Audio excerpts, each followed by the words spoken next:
Hello, my name is Anthony, and I've recently come into possession of the supposedly haunted Godzilla game. First, let me give you some context. A few months ago, I bought an NES and have been buying games for it to build my retro game collection. I bought stuff like Metroid, Castlevania, Contra, etc.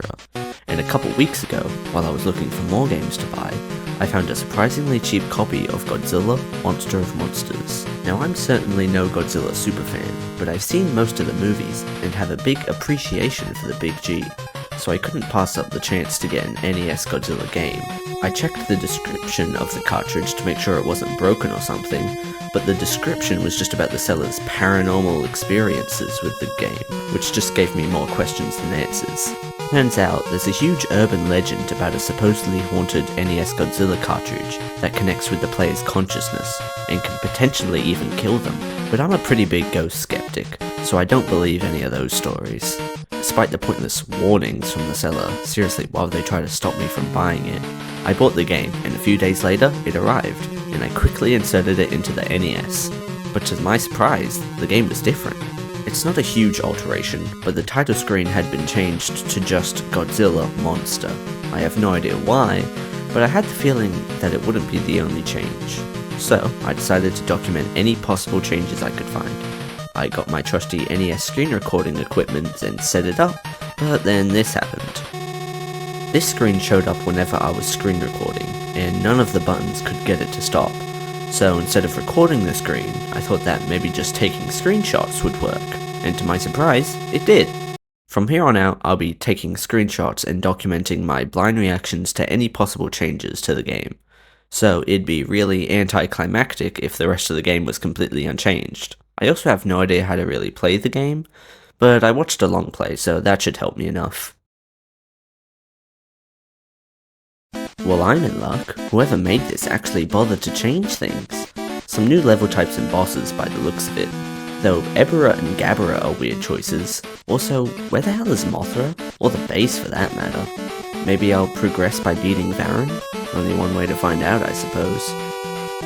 This Grasslands level is pretty standard and boring, but I have to say, the controls are pretty intuitive for a game from 1988. It's just super satisfying to punch all these little planes. Ebera seems pretty accurate to his movie, because he's laughably weak. Seriously, all he did was lunge at me. I took him down in a couple of seconds. I guess I should be thankful he couldn't stun me or something. Gabara moved towards me, so I guess I'm fighting him now. He's debatably even more pathetic than Ebera, but at least he has electricity powers. Yeah, like that. It also seems like it's his only move, cause now he keeps spamming it. At least it does negligible damage. Onto the beach level, and yep, it's certainly a beach level. I'm starting to see why many people call the original game boring. Wow, lazy much? This is literally just a stage from the original game, but the sky is blue now, so I guess it's brand new. Hopefully the Varan fight will be interesting. Oh neat, they gave Varan his actual color scheme instead of the weird purple he used to have. Jesus, he hits like a truck, and he's pretty fast too. I don't know how I'm supposed to counter him. It's like playing a fighting game against a button masher. Looks like the creator also gave him a new move. On one hand, that's pretty cool. On the other hand, it hurts like hell. Also, the sprite for gliding looks super messed up. Not sure why. Phew, I beat him. Somehow. I guess with enough dumb luck, he really can do anything. And it looks like beating Varan sent me to the next world. What? Jeez, talk about a letdown. Monster Island wasn't super interesting, but at least it was new. The only new thing here is the color palette. And Mothra, I guess. Oh crap, it's Mothra. I guess I was too busy complaining to realize that she's here. But Godzilla isn't? What's going on? On the other side of the board is Godzilla? Interesting. So I guess in this ROM hack, instead of completing the base to progress, you have to beat a boss. It's a pretty cool idea, but Godzilla is a pretty weird choice. What's also weird is the music. It sounds like a slower version of the Mars theme. I wonder if the levels will actually be different. Survey says, kinda? Obviously everything is purple, but there aren't any enemies here, save the occasional ninja star looking thing. The music sounds like an even slower version of the Mars theme, so it's good to know that this ROM hack is just brimming with creativity and originality. The weird spiral levels seem to be the exact same, except for the colours. Also, the music is kinda like the Mars theme, but like, weirder?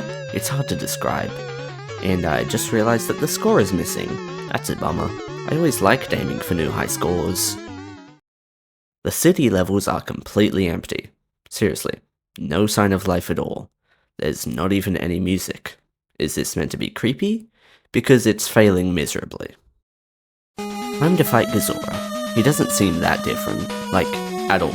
It seems like this ROM hack has lost all of its creativity. Why are there two Godzillas? Scratch that.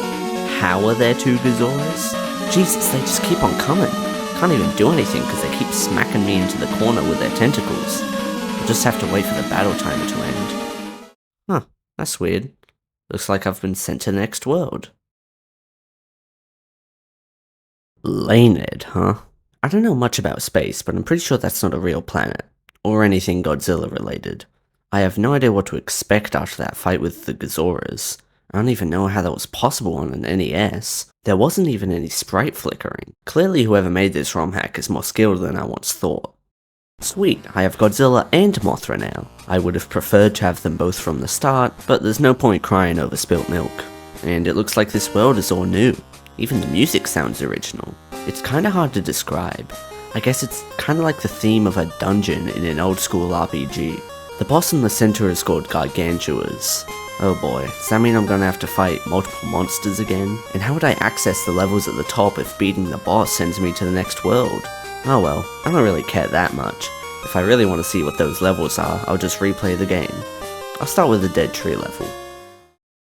This level seems to take place on some kind of dried up river or water source. The music sounds like a desert ambience, or the best attempt at desert ambience that an NES can do. These crocodile guys seem to be the only enemies in the level. In fact, they seem to be the only sign of life here. They don't even appear that much, which I'm thankful for, because they're very annoying. Looks like I was wrong about them being the only sign of life. Seems like these orange things are drinking from the dried up riverbed. Huh. I wonder what happens if I... Ah, damn it. They ran away. Slippery little buggers. Well, it's about damn time I saw a dead tree in this level. But what are those things hanging off of it? Enemies. Of course they're enemies. Well, let's see how they like some atomic breath. Uh-oh, the fog is starting to roll in. I'll try to finish the level before any of those crocodiles show up. On to the fire level, and yep, there's fire.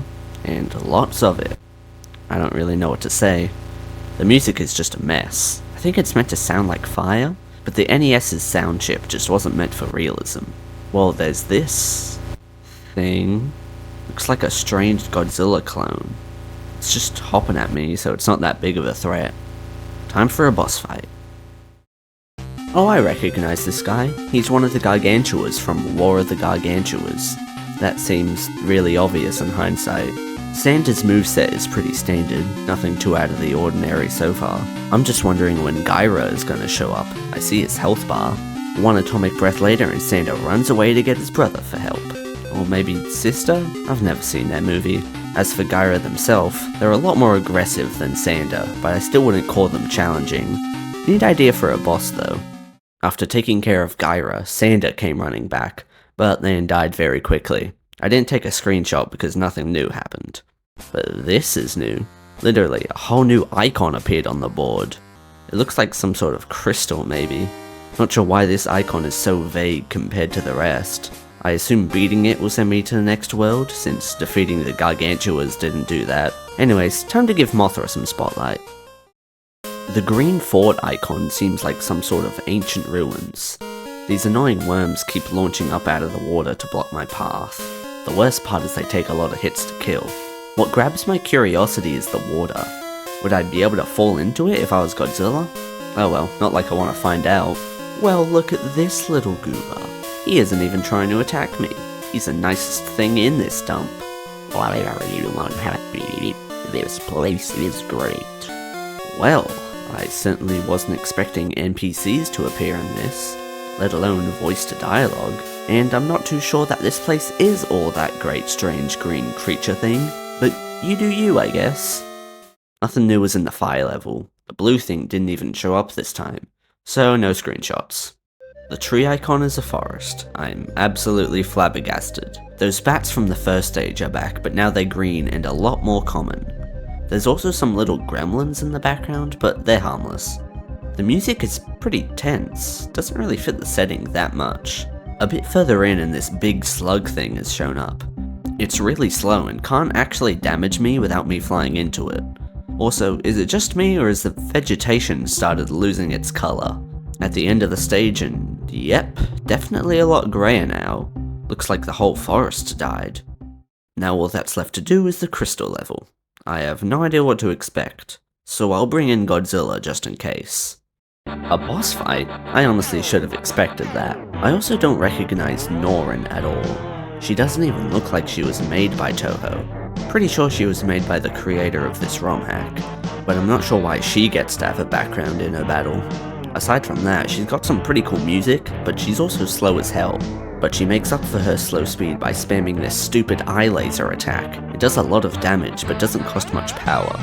Which is ridiculous if you ask me, but I guess that's why I'm not the one making ROM hacks. Seems like she has a weak spot, because hitting her giant eye causes big damage, but this is still a war of attrition. One more atomic breath and...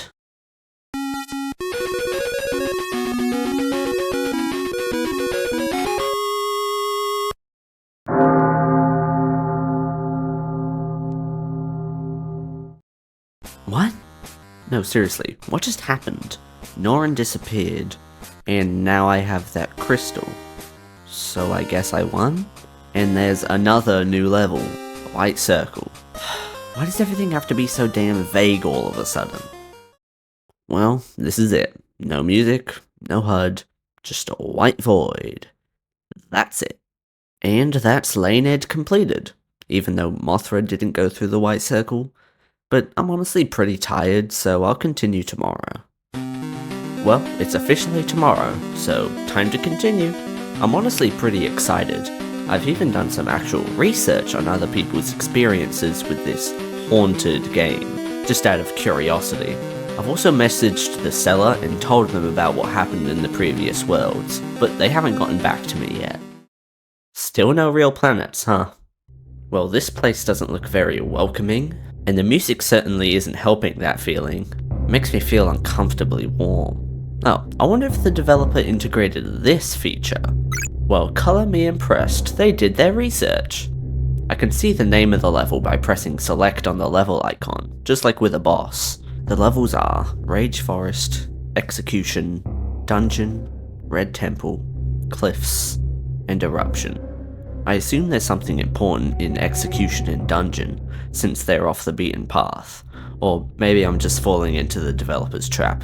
Oh, and by the way, the bosses are Obsidius, Mozora, and Deskidora. I don't recognize any of them. Mozora and Deskidora might be related to Gazora and Ghidorah respectively, but I've got no idea. Now that that's all out of the way, it's time to head to the dungeon with Mothra. Rage Forest looks to be a carbon copy of the forest levels from Lane Ed. It even has the stupid big slug. Personally, I don't see what's all the rage.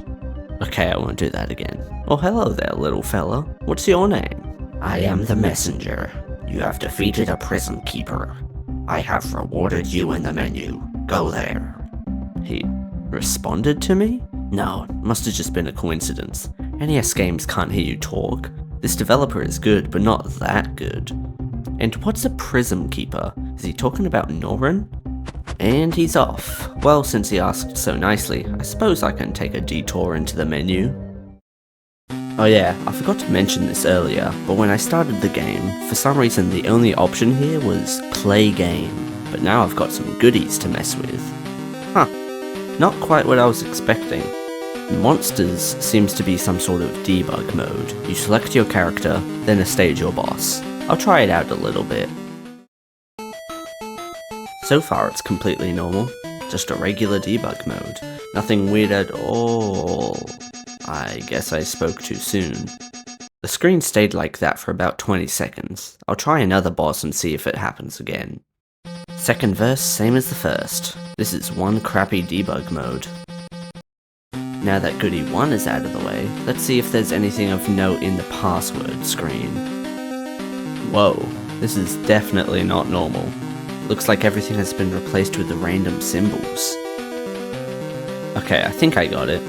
I'm pretty sure that the 10 symbols at the top are the 10 digits, and the 26 other symbols are the letters of the English alphabet. I'll look up some codes and try them out. Hey, I was right. Good for me. The sound test code takes me to, well, a sound test. Nothing to really say about it, except that big Godzilla sprite looks cool. The Ghidorah code is this minigame? I'm playing as this claw thing, and I gotta match up the food with the 3 floating heads until they close their mouths. In case you're wondering, I have no idea what the text at the bottom means. The Destroy All Monsters code is awful. It's some sort of hunting game, but there's so much blood, and the creatures cry out in agony when they get shot. I don't do well with brutal violence, so I'm gonna end this as quickly as possible. The Monster Zero code is this weird glitchy stage where I control Ghidorah. Nothing to really say about it.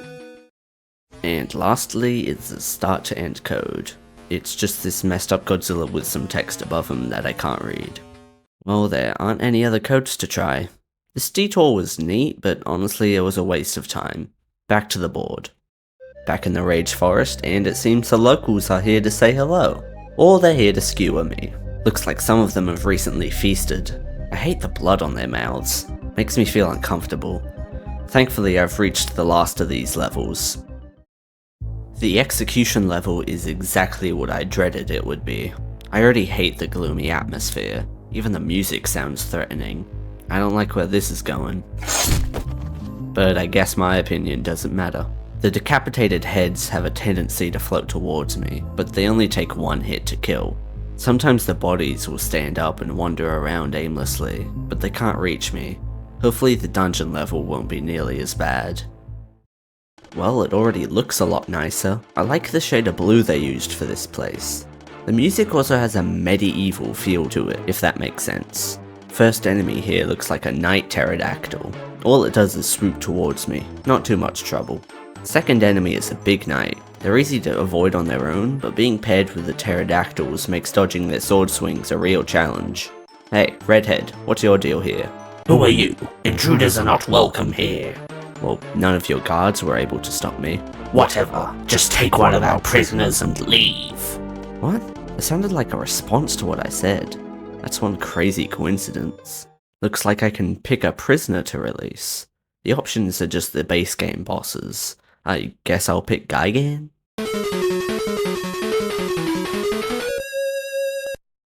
I get to play as Gigan now? That definitely makes up for having to go through the execution level. Unfortunately, Godzilla's surrounded. I'll send in Gigan to take care of it, but first I have to see how he controls. Gigan can kick, swing his hooks, fire a thin laser, and run forward with his buzzsaw out. Alright, now it's time to fight a boss. Obsidius looks like some kind of rock monster, but his sprite looks way too detailed for an NES game. Gigan looks so out of place standing next to him. This developer must have used some black magic to get that sprite in without the game lagging. His only attack of note is his fire breath, mainly because it does a decent chunk of my health. His lava lights up when he's about to use it, which would be great to know if Gigan could duck. Thankfully, the buzzsaw makes mincemeat out of him. Or, I guess mince rocks? Mozora attacked Godzilla and I'm not sure what it is. It looks like a combination of Gazora and Mogira, which would explain the weird name. And he's already more annoying than Gazora. He's got the same tentacle attack he spams, but now it actually does damage, and it still pushes me back. You can also shoot Mogira's triangle fireball things. He's a real pain, but I can handle him. Alright, now that those two are out of the way, it's time for some hopefully more enjoyable levels. The Cliffs level seems pretty normal so far, though I haven't encountered any enemies yet. The music is very ominous. I feel pretty on edge right now. The only enemies here look like meat-eating dinosaurs, but without tails. They love to wait at the edge of pits to try and knock me in. I really don't want to know what happens if I fall into the pit. It's probably instant death. Sometimes the dinosaurs sneak up from behind. Forced me to make this leap of faith, but thankfully I made it. I think I'm nearing the end of the level because now I'm in a cave. But what am I supposed to do about this wall? I see. The two heads of this mini-boss move in conjunction with their respective circle necks, kinda like something in a Genesis game. All it does is bite and shoot fireballs. All in all, not too tough of a mini-boss. Next is the Red Temple level, and it's pretty creepy already. The music sounds like something you'd hear in a Zelda dungeon, but more tribalistic? Is that even a word? These things look like the dinosaurs from the cliffs. I think they only have one leg because they only hop towards me. I hate the skulls in the background. They're so unnerving. Just the thought that something that big lives here, and there's many of it. The only other enemies here are these floating squids. They spam their beam attack constantly, so they do tons of damage. I guess the temple ran out of walls? Not that I'm complaining. Means that I don't have to see any more skulls.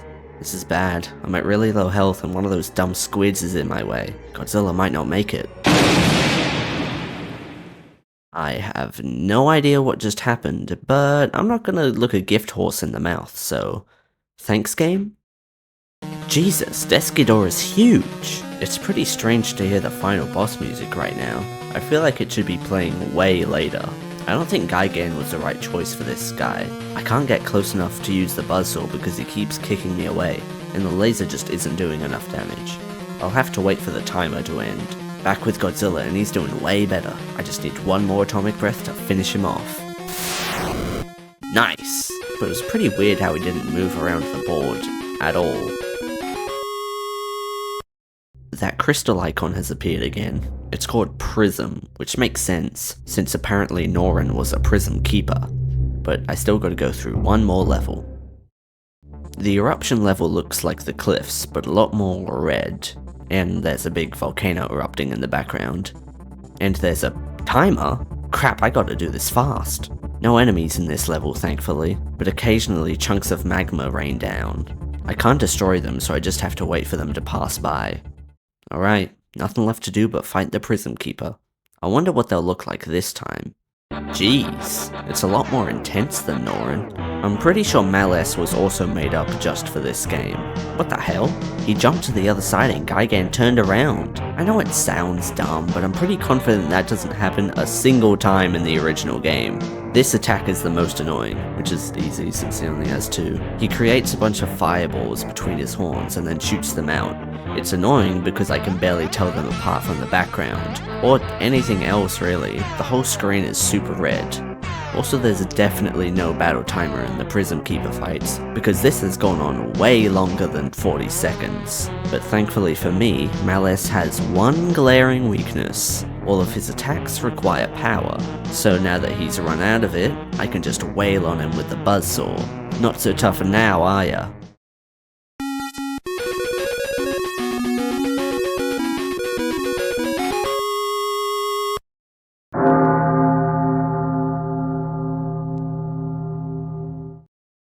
Alright, another prism collected. Looks like they're gonna form into something. I wonder what. And that white circle level is here again. It's called Tunnel. I guess because it's like an intermission between planets. Into the white void I go. Wow, this place got a lot darker. Still no huddle music though, so it's pretty boring. What the hell are those eyes? And who do they belong to? Because I'd like to have a word with them. Well, that's Regna completed, but I've still got enough energy in me for another world or two. Maybe I'll even beat the whole game.